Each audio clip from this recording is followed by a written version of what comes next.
السلام علیکم ورحمۃ اللہ وبرکاتہ۔ الحمد للہ رب العالمین والصلاة والسلام علی رسولہ الامین، اما بعد۔ سامعین حضرات، جیسا کہ آپ احباب جانتے ہیں، ہم آپ کے سامنے کتاب و سنت کی روشنی میں تقوی سے متعلق بعض گزارشات رکھیں گے انشاءاللہ۔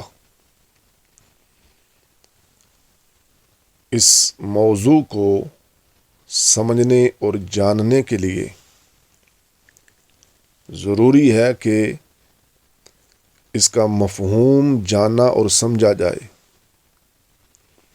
بالخصوص وہ مفہوم جو ائمہ محدثین نے بیان کیا ہے، تاکہ ہم اس موضوع کی روح کو حاصل کر سکیں۔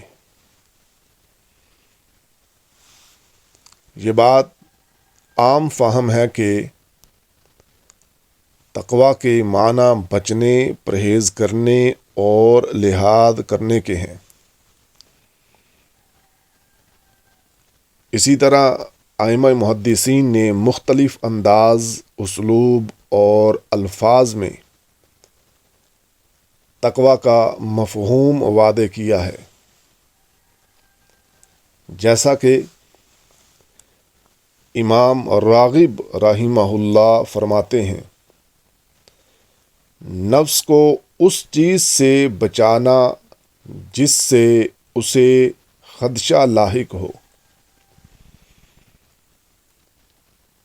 اور امام ابو عبداللہ حلیمی رحمہ اللہ نے فرمایا: وحقیقت التقوی فعل المأمور به والمندوب الیہ واجتناب المنہی عنہ۔ تقوی کی حقیقت یہ ہے کہ واجب و مندوب امور کو بجا لایا جائے اور ممنوع و مکروہ کاموں سے بچا جائے، کیونکہ تقوی کا مقصد بندے کا خود کو جہنم سے بچانا ہے، اور وہ جہنم سے اپنے آپ کو اسی طریقے سے بچا سکتا ہے جس کا ذکر تقوی کی حقیقت میں بیان کیا گیا ہے۔ اس قول کو امام بہقی رحمہ اللہ اپنی کتاب شعب الایمان میں نقل کرتے ہیں۔ امام بخاری رحمہ اللہ سیدنا عبداللہ بن عمر رضی اللہ تعالی عنہ سے مروی ایک روایت تعلیقاً بیان کرتے ہیں۔ انہوں نے فرمایا: لا یبلغ العبد حقیقت التقوی حتی یدع ما حاک فی الصدر۔ یعنی انسان اس وقت تک تقوی کی حقیقت کو نہیں پا سکتا جب تک ایسی چیزوں کو نہ چھوڑ دے جو دل میں کھٹکتی ہوں۔ اور یہ بات بھی عام فہم ہے کہ تقوی کا مرکز دل ہے، تقوی کا مقام دل ہے، جیسا کہ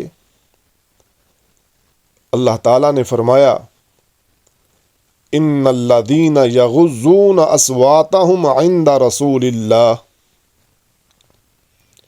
اولئک الذین امتحن اللہ قلوبهم للتقوی لہم مغفرۃ واجر عظیم۔ بلا شبہ وہ لوگ جو رسول اللہ صلی اللہ علیہ وسلم کے سامنے دبی آواز سے بولتے ہیں، وہی ہیں جن کے دلوں کو اللہ نے تقوی کے لیے پرکھا، ان کے لیے مغفرت اور اجر عظیم ہے۔ اس آیت میں بھی تقوی کا مرکز دل ہی کو قرار دیا گیا ہے، اور بتایا ہے کہ رسول کی تعظیم کا احساس تقوی سے پیدا ہوتا ہے۔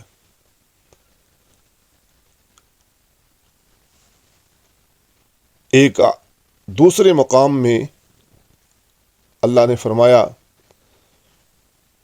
وَمَن يُعَظِّمْ شَعَائِرَ اللَّهِ فَإِنَّهَا مِن تَقْوَى الْقُلُوبِ، اور جو شعائر الہی کی تعظیم کرتا ہے تو وہ دلوں کے تقوی سے ہے۔ اس آیت سے معلوم ہوتا ہے کہ تقوی کا اصل تعلق دل سے ہے۔ اسی طرح قرآن مجید میں یہ بات بھی موجود ہے فَأَلْهَمَهَا فُجُورَهَا وَتَقْوَاهَا،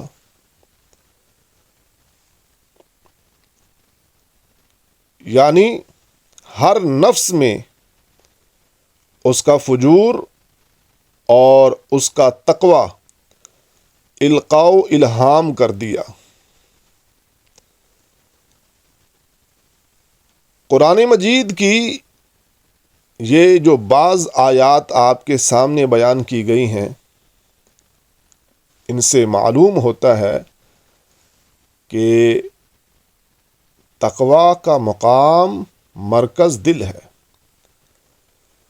اور صحیح مسلم کی حدیث کے ذریعے سے ہمیں یہ بات معلوم ہوتی ہے، نبی کریم صلی اللہ علیہ وسلم نے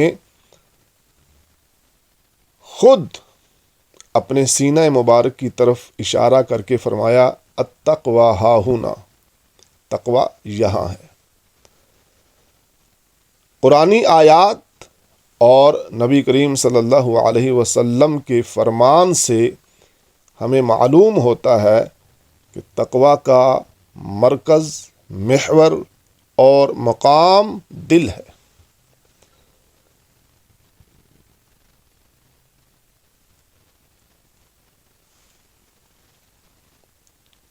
جب ہم یہ بات جان چکے تو اب یہ بات بھی جان لینی چاہیے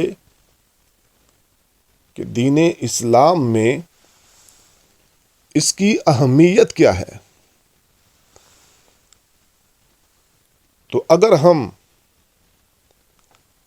تعلیمات اسلامیہ کا خلاصہ یک حرفی کرنا چاہیں تو ہم اس کو تقوی کے ذریعے سے بیان کر سکتے ہیں، کیونکہ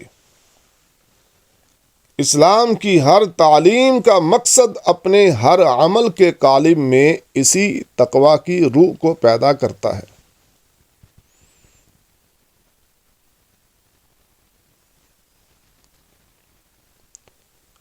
اللہ تعالیٰ نے جنوں انس کی تخلیق کا مقصد واضح کیا، وَمَا خَلَقْتُ الْجِنَّ وَالْإِنسَ إِلَّا لِيَعْبُدُونَ،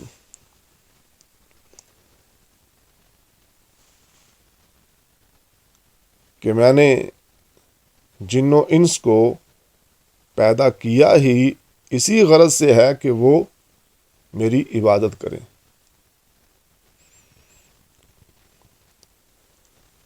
اور تمام تر عبادات کا منشا اسی تقوی کا حصول ہے، جیسا کہ ارشاد باری تعالی ہے یا ایھا الناس اعبدوا ربکم الذی خلقکم والذین من قبلکم لعلکم تتقون، اے لوگو اپنے رب کی عبادت کرو جس نے تمہیں اور تم سے پہلے لوگوں کو پیدا کیا، اور عبادت کا مقصد واضح کر دیا لعلکم تتقون، تاکہ تم تقوی حاصل کرو۔ روزے سے بھی یہی مقصود ہے، کتب علیکم الصیام کما کتب علی الذین من قبلکم لعلکم تتقون، یعنی تم پر روزے اسی طرح فرض کیے گئے جس طرح تم سے پہلے لوگوں پر، لعلکم تتقون، تاکہ تم تقوی حاصل کرو۔ حج کا منشا بھی یہی ہے، وَمَن يُعَظِّمْ شَعَائِرَ اللَّهِ فَإِنَّهَا مِن تَقْوَى الْقُلُوبِ، اور جو اللہ کے شعائر یعنی حج کے ارکان و مقامات کی عزت کرتا ہے تو وہ دلوں کے تقوی سے ہے۔ قربانی کی غرض و غایت بھی یہی ہے، لَن يَنَالَ اللَّهَ لُحُومُهَا وَلَا دِمَاؤُهَا وَلَكِن يَنَالُهُ التَّقْوَى مِنكُمْ، یعنی اللہ کے حضور قربانی کا گوشت اور اس کا خون نہیں پہنچتا، لیکن تمہارا تقوی اسے پہنچتا ہے۔ مساجد جو اللہ کی عبادت کے لیے بنائی جاتی ہیں، اللہ کی عبادت کرنے کے لیے قائم کی جاتی ہیں، ان سے متعلق اللہ قرآن میں فرماتا ہے لَمَسْجِدٌ أُسِّسَ عَلَى التَّقْوَى، یقیناً وہ مسجد جس کی بنیاد تقوی پر قائم کی گئی ہے۔ تو آپ زندگی کے دیگر حصوں کی طرف بھی اگر غور کریں گے تو آپ کو معلوم ہوگا کہ مختلف پہلوؤں میں مختلف انداز کے ساتھ لوگوں کو تقوی ہی کی ترغیب دی گئی ہے، اور یہ وعدے کیا گیا ہے کہ حصول تقوی کا ہونا چاہیے، اور یہی اللہ کا مقصود ہے۔ عدل کا مقصد تقوی، اعدلوا هو اقرب للتقوی، عدل کرو یہ تقوی کے قریب ترین ہے۔ درگزر کا مقصد تقوی، اللہ تعالیٰ نے درگزری اور معافی کا حکم دیا کیونکہ یہ تقوی کے قریب ترین ہے۔ وَأَن تَعْفُوا أَقْرَبُ لِلتَّقْوَى، اور یہ کہ تم معاف کر دو، درگزر کر دو، یہ تقوی کے قریب ترین ہے۔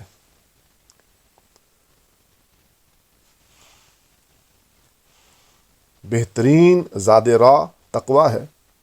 وَتَزَوَّدُوا فَإِنَّ خَيْرَ الزَّادِ التَّقْوَى وَاتَّقُونِ يَا أُولِي الْأَلْبَابِ، اور زاد راہ لے لو، بلا شبہ بہترین زاد راہ تقوی ہے، اور اے عقل مندو میرا تقوی اختیار کرو۔ بہترین لباس لباس تقوی ہے، جیسا کہ سورہ اعراف میں اللہ نے فرمایا وَلِبَاسُ التَّقْوَى ذَلِكَ خَيْرٌ، اور تقوی کا لباس یہ بہتر ہے۔ تو جتنے بنیادی امور ہیں، عبادات، اخلاقی اور زندگی کے مختلف حصوں پر محیط، آپ قرآن کا مطالعہ کرتے چلے جائیے، نبی کریم صلی اللہ علیہ وسلم کی احادیث کا مطالعہ کرتے چلے جائیے، تو آپ کو احساس ہوگا، اس بات کا ادراک ہوگا کہ اسلامی تعلیمات کا بنیادی مقصد تقوی کا حصول ہے۔ نبی کریم صلی اللہ علیہ وسلم سے پوچھا گیا من اکرم الناس، اے اللہ کے رسول، لوگوں میں سب سے زیادہ معزز کون ہے؟ قال اتقاہم، نبی کریم صلی اللہ علیہ وسلم نے فرمایا جو ان میں سب سے زیادہ اللہ سے ڈرنے والا ہے، اللہ کا تقوی اختیار کرنے والا ہے۔ اور یہ بہترین تفسیر ہے قرآن مجید کی آیت کی، جہاں اللہ فرماتے ہیں ان اکرمکم عند اللہ اتقاکم، کہ اللہ کے ہاں سب سے زیادہ معزز وہ ہے جو زیادہ تقوی اختیار کرتا ہے۔ اور اس کی اہمیت کا اندازہ آپ اس بات سے لگا سکتے ہیں، نبی کریم صلی اللہ علیہ وسلم باقاعدہ اللہ کے حضور دعا کیا کرتے تھے، اللہم انی اسألک الہدی والتقی والعفاف والغنی۔ اے اللہ، میں تجھ سے ہدایت، تقوی، پاک دامنی اور غنا کا سوال کرتا ہوں۔ ایک دوسری دعا جس کو امام مسلم رحمہ اللہ نے اپنی صحیح میں نقل کیا ہے، اس کے الفاظ یہ ہیں، اللہم آتی نفسی تقواہا۔ اے اللہ، میرے نفس کو اس کا تقوی عطا فرما۔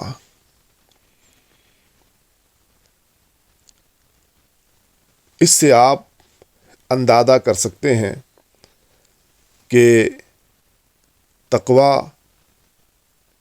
ایک انسانی زندگی میں کس قدر اہم ہے، اور مومن بندہ، مسلم بندہ اگر صحیح معنوں میں اللہ کا برگزیدہ بندہ بننا چاہتا ہے تو اس پر لازم ہے کہ وہ تقوی اختیار کرے۔ اور جب انسان تقوی اختیار کر لیتا ہے تو پھر بہت سے امور کی اصلاح ہو جاتی ہے، بہت سی دیگر چیزیں اسے حاصل ہو جاتی ہیں، بہت سے برکات و ثمرات وہ اپنے حق میں سمیٹ لیتا ہے، جیسے اللہ کی محبت۔ اور اللہ کی محبت ایک مسلم مومن کے لیے اس کا مطمع نظر ہے، اس کا مطلوب و مقصود ہے کہ وہ دنیا میں سرخرو ہونا چاہے یا اللہ کے دربار میں سرخرو ہونا چاہے، اللہ کی محبت کے بغیر یہ ممکن نہیں۔ تو سب سے پہلا جو ثمر انسان کو حاصل ہوتا ہے وہ اللہ کی محبت ہے۔ اللہ تعالیٰ فرماتے ہیں، ان اللہ یحب المتقین، بلا شبہ اللہ متقیوں سے محبت کرتا ہے۔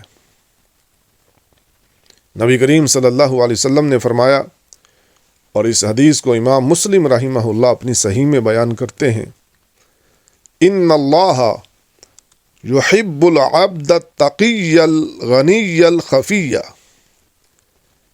یقیناً اللہ تعالی اپنے متقی، غنی اور گمنام، گوشہ نشین بندے سے محبت رکھتا ہے۔ یعنی اللہ کی محبت پانے کے لیے انسان کو متقی بننا ہوگا، اور محبت الہی کے بعد اللہ کی رحمت،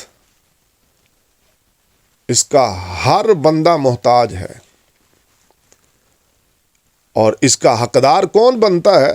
جو متقی ہے۔ جیسا کہ اللہ تعالیٰ نے فرمایا، وَرَحْمَتِي وَسِعَتْ كُلَّ شَيْءٍ فَسَأَكْتُبُهَا لِلَّذِينَ يَتَّقُونَ وَيُؤْتُونَ الزَّكَاةَ وَالَّذِينَ هُمْ بِآيَاتِنَا يُؤْمِنُونَ۔ اور میری رحمت ہر چیز کو محیط ہے، چنانچہ میں اسے ان لوگوں کے لیے لکھ دوں گا جو تقوی اختیار کرتے ہیں، زکوٰۃ دیتے ہیں اور ہماری آیات پر ایمان لاتے ہیں۔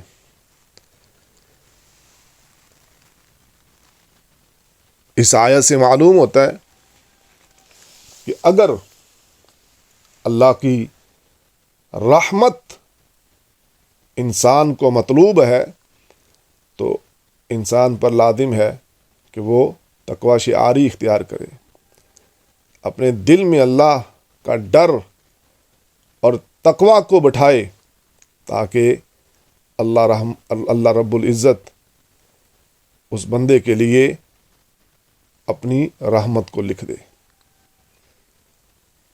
اسی طرح اللہ کی محبت، اللہ کی رحمت اور اللہ کی معیت، آپ جانتے ہیں اللہ کی معیت بھی متقین کے لیے ہے، جیسا کہ اللہ تعالیٰ فرماتے ہیں وَاتَّقُوا اللَّهَ وَاعْلَمُوا أَنَّ اللَّهَ مَعَ الْمُتَّقِينَ، اور اللہ سے ڈرتے رہو اور جان لو کہ اللہ متقیوں کے ساتھ ہے۔ اور دنیا کی زندگی میں انسان کو دو چیزوں کی بڑی فکر دامنگیر ہوتی ہے، ایک یہ کہ اسے رزق وافر ملے، اور دوسری یہ کہ وہ مصائب، تکالیف، غم و الم سے نجات پا جائے۔ تو اللہ تعالیٰ نے ان چیزوں کا حل اپنے تقوی میں رکھا ہے، جیسا کہ فرمایا وَمَن يَتَّقِ اللَّهَ يَجْعَل لَّهُ مَخْرَجًا وَيَرْزُقْهُ مِنْ حَيْثُ لَا يَحْتَسِبُ، جو اللہ کا تقوی اختیار کرتا ہے وہ اس کے لیے مشکلات سے نجات کی راہ نکال دیتا ہے، اور اسے وہاں سے رزق دیتا ہے جہاں سے اسے وہم و گمان بھی نہ ہو۔ اور انسان کی مغفرت ہو جائے، انسان کے گناہ مٹ جائیں، کمی کوتاہی دور ہو جائے، خطائیں دور ہو جائیں، اور اسے حق و باطل کے درمیان فرق کرنے کا ملکہ حاصل ہو جائے، اللہ کی یہ بہت بڑی نعمت ہے، تو یہ انسان کے نصیبے کے کیا کہنے کہ یہ ساری چیزیں اس کو حاصل ہو جائیں۔ اور اس کے لیے تقوی کا حاصل کرنا ضروری ہے، انسان کے لیے متقی ہونا ضروری ہے۔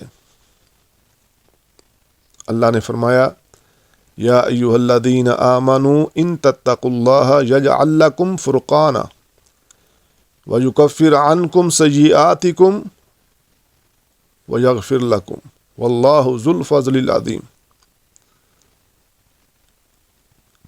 اے وہ لوگو جو ایمان لائے ہو، اگر تم اللہ کا تقوی اختیار کرو گے تو وہ تمہیں فرقان دے گا، یعنی حق اور باطل، سچ اور جھوٹ، ان کے درمیان فرق کرنا، اس کی قدرت طاقت اللہ عطا کر دے گا۔ اور یہ نور جو ملے گا یہ تقوی کے ذریعے سے ملے گا۔ اور فرمایا تم سے تمہارے گناہوں کو دور کر دے گا اور تمہیں بخش دے گا، اور اللہ تعالیٰ بڑے فضل والا ہے۔ اب آپ دیکھیے تقوی کے ذریعے سے کتنی نعمتیں اس کو حاصل ہو رہی ہیں، اور بنیادی امور جن کے ذریعے سے وہ دنیا و آخرت میں کامیاب و سرخرو ہو سکتا ہے، ان چیزوں کا حصول اگر ممکن ہو رہا ہے تو وہ تقوی کے ذریعے سے ہے۔ اللہ تعالیٰ نے قرآن مجید کو نازل کیا تاکہ لوگ اس کو پڑھیں، سنیں، سمجھیں، سیکھیں اور اس کے مطابق اپنی زندگی بنائیں۔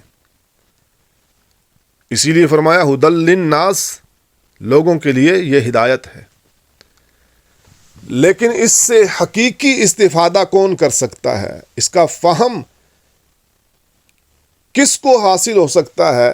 وہ متقین کے لیے، جیسا کہ سورہ بقرہ کے شروع میں فرمایا ذالک الکتاب لا ریب فیہ ھدی للمتقین، یعنی متقی بندہ حقیقت میں اس قرآن سے مستفید ہو سکتا ہے، اس قرآن کے فہم کو حاصل کر سکتا ہے، اس قرآن کے تقاضا جات مطالبات کو پورا کر سکتا ہے۔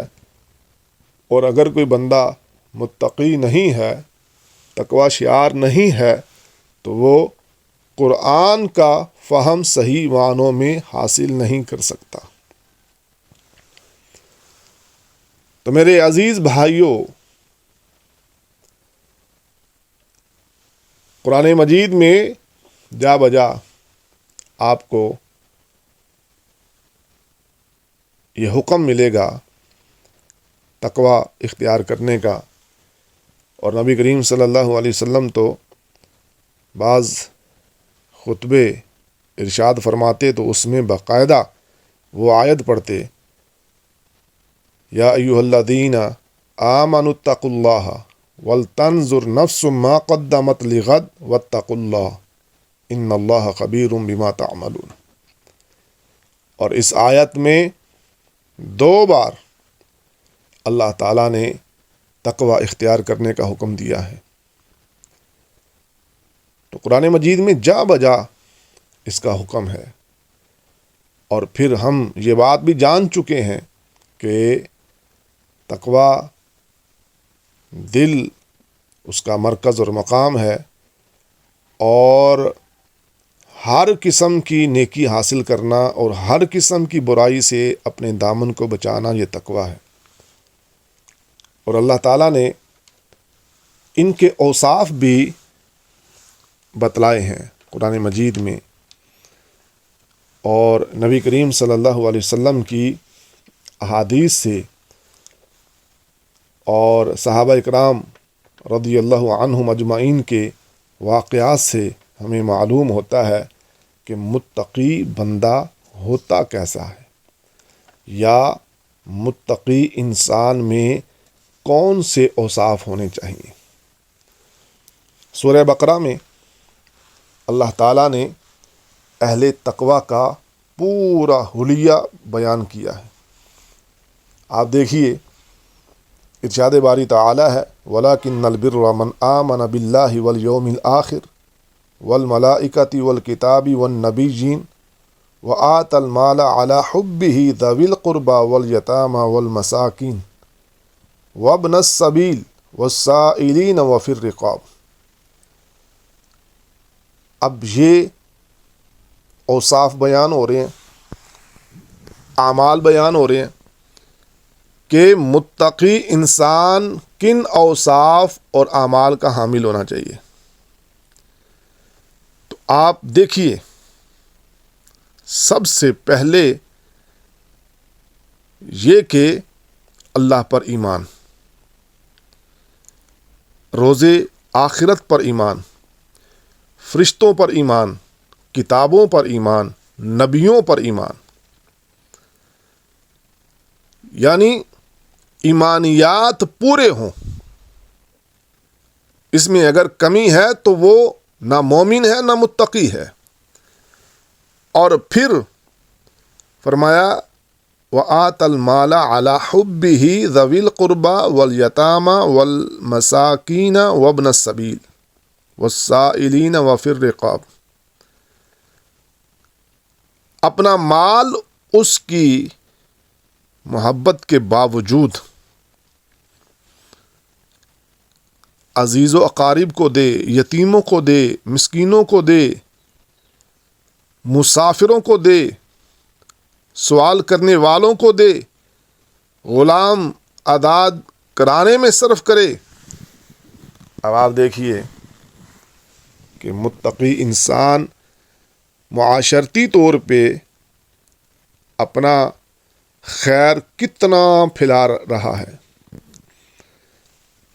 تقوی شعار ہے، مالدار ہے، مال کی محبت ہر نفس میں ہوتی ہے، اس سے انکار ممکن نہیں ہے۔ اس محبت کے باوجود وہ اللہ کے حکم کی تعمیل کر رہا ہے، عزیز و اقارب کو، یتیموں کو، مسکینوں کو، مسافروں کو، سائلین کو اور گردن آزاد کروانے میں اپنا مال صرف کر رہا ہے۔ وَأَقَامَ الصَّلَاةَ، متقی انسان کی خوبی یہ ہے کہ وہ نماز کو قائم کرتا ہے۔ وَآتَ الزَّکَاۃَ، اگر زکوٰۃ نصاب کو پہنچی ہوئی ہے تو وہ زکوٰۃ دیتا ہے۔ وَالْمُوفُونَ بِعَہْدِهِمْ اِذَا عَاهَدُوا، اور جب کبھی وعدہ کرتا ہے تو وعدے کو پورا کرتا ہے۔ وَالصَّابِرِينَ فِي الْبَأْسَاءِ وَالضَّرَّاءِ وَحِينَ الْبَأْسِ، سختی، تکلیف اور لڑائی میں صبر کرنے والا۔ اولئک الذین صدقوا، یہی وہ ہیں جو سچے۔ واولئک هم المتقون، اور یہی تقوی والے ہیں۔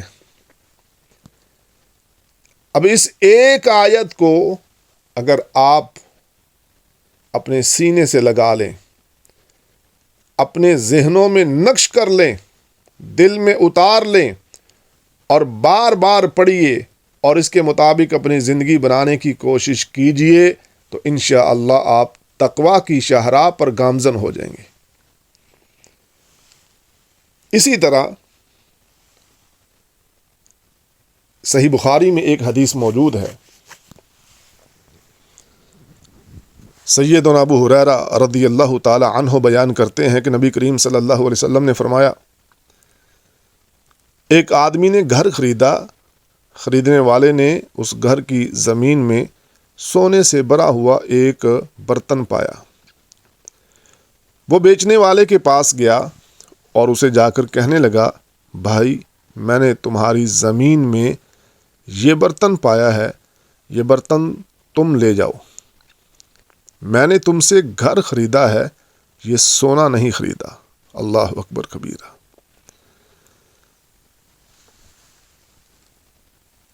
تنہا ہے، اللہ کے علاوہ دیکھنے والا کوئی نہیں، اگر اس برتن کو، سونے کو ہڑپ کرنا چاہتا، قبضہ کرنا چاہتا، دبا لینا چاہتا، دبا سکتا تھا، اور اگر کوئی آ کر اس کا سوال بھی کرتا تو انکار کر سکتا تھا، لیکن جب دل میں ڈر اللہ کا ہو، دل میں تقوی اللہ کا ہو، تو پھر انسان کو کوئی بھی نہ دیکھے تو وہ گناہ کے قریب بھی نہیں جاتا، اور اس کام سے بھی اپنے آپ کو بچاتا ہے، اپنے دامن کو بچاتا ہے کہ جس میں کسی قسم کا شک یا شبہ پایا جاتا ہے۔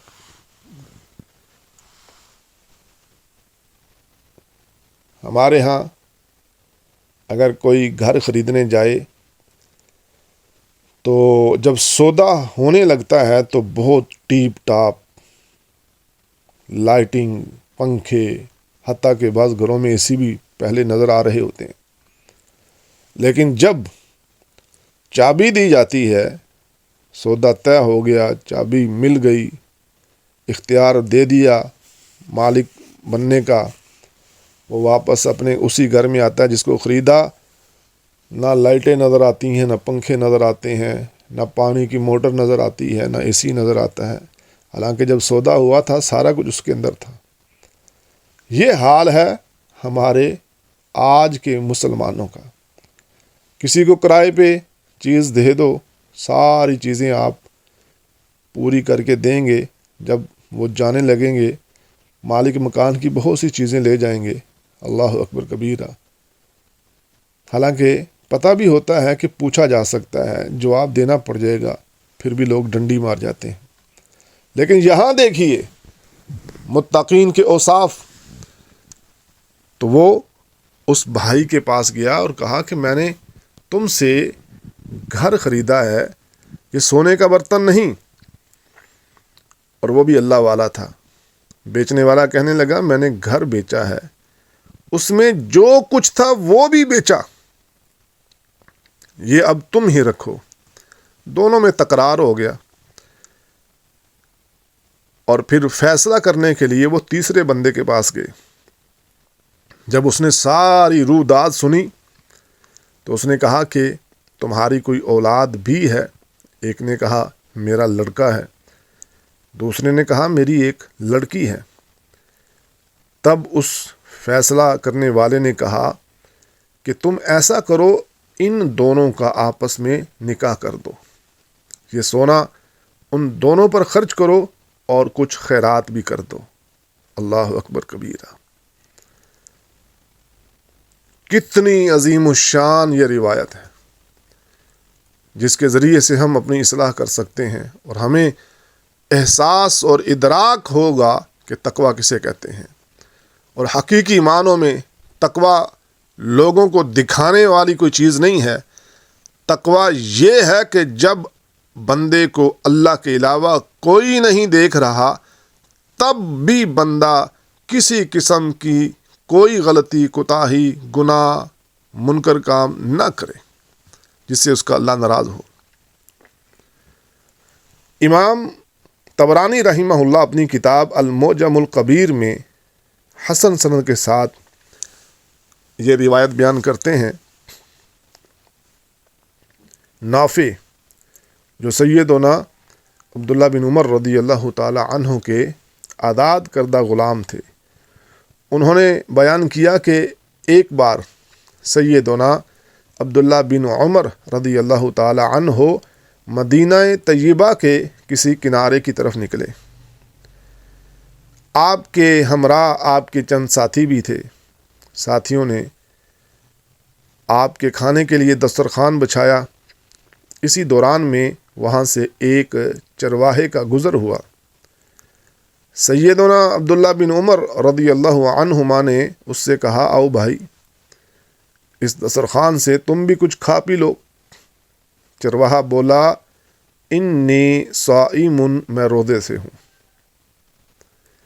عبداللہ بن عمر رضی اللہ تعالی عنہ نے کہا اس طرح کے سخت گرم دن میں تم روزے کی مشقت برداشت کر رہے ہو جبکہ لو نہایت تیز ہے، اور ان پہاڑوں میں تم بکریاں بھی چرا رہے ہو؟ چرواہے نے جواب دیا جی ہاں، میں ان خالی ایام کی تیاری کر رہا ہوں جن میں عمل کرنے کا موقع نہیں ملے گا۔ اللہ اللہ۔ اسی لیے دنیاوی زندگی میں عمل بجا لا رہا ہوں۔ عبداللہ بن عمر رضی اللہ تعالی عنہ نے چرواہے کے تقویٰ اور خوف الہی کو جانچنے کے لیے، اور اس کے پیچھے ایک بہت بڑا مقصد تھا، تو بعض سوال کر دیے۔ سب سے پہلے یہ کہ تم بکریوں کے اس ریوڑ میں سے ایک بکری بیچ سکتے ہو، ہم تمہیں اس کی نقد قیمت دیں گے، اور ساتھ یہ کہ تمہارے افطار کے لیے گوشت بھی دیں گے۔ چرواہے نے جواب دیا یہ بکریاں میری نہیں ہیں جو بیچ دوں، بلکہ میرا مالک جو یہاں نہیں یہ اس کی ہیں، اس لیے میں کسی قسم کا تصرف نہیں کر سکتا۔ عبداللہ بن عمر رضی اللہ تعالی عنہ نے فرمایا تمہارا آقا اگر کوئی بکری کم پائے گا اور تم اس سے کہہ دو گے وہ بکری گم ہو گئی تو وہ کچھ بھی نہیں کہے گا، کیونکہ ریوڑ سے ایک دو بکریاں پہاڑوں میں گم ہوتی رہتی ہیں۔ یہ سننا تھا کہ چرواہا سیدنا عبداللہ بن عمر رضی اللہ تعالی عنہما کے پاس سے اٹھ کر چل دیا۔ وہ اپنی انگلی آسمان کی طرف اٹھا کر یہ بات کہے جا رہا تھا این اللہ این اللہ این اللہ، پھر اللہ کہاں ہے، اللہ کہاں ہے۔ یہ ہے تقویٰ، انسان میں بدی برائی کرنے کی طاقت، قدرت، موقع، سارا کچھ اس کے حق میں ہو، پھر بھی وہ بدی اور برائی نہ کرے۔ سیدنا عبداللہ بن عمر رضی اللہ تعالی عنہ جب مدینہ آئے تو چرواہے کے آقا کے پاس انہوں نے اپنے آدمی بھیجے اور اس سے بکریاں اور چرواہے کو خرید کر اسے آزاد کر دیا اور وہ بکریاں اسے ہبہ کر دیں۔ یہ مقصد تھا اس کے امتحان کا۔ تو اس روایت سے بھی آپ اندازہ کر سکتے ہیں کہ متقی انسان کیسے ہوتے ہیں۔ اللہ تعالی ہم سب کو تقوی شعار بنائے، کیونکہ ایک مومن، ایک مسلم کا یہی مطمع نظر ہوتا ہے، اور اللہ کا مطلوب و مقصود بھی تقوی ہے، تاکہ ہم دنیا و آخرت میں اللہ کے دربار میں سرخرو ہو جائیں۔ اللہ تعالی ہم سب کو عمل کرنے کی توفیق عطا فرمائے۔ وآخر دعوانا ان الحمد للہ رب العالمین۔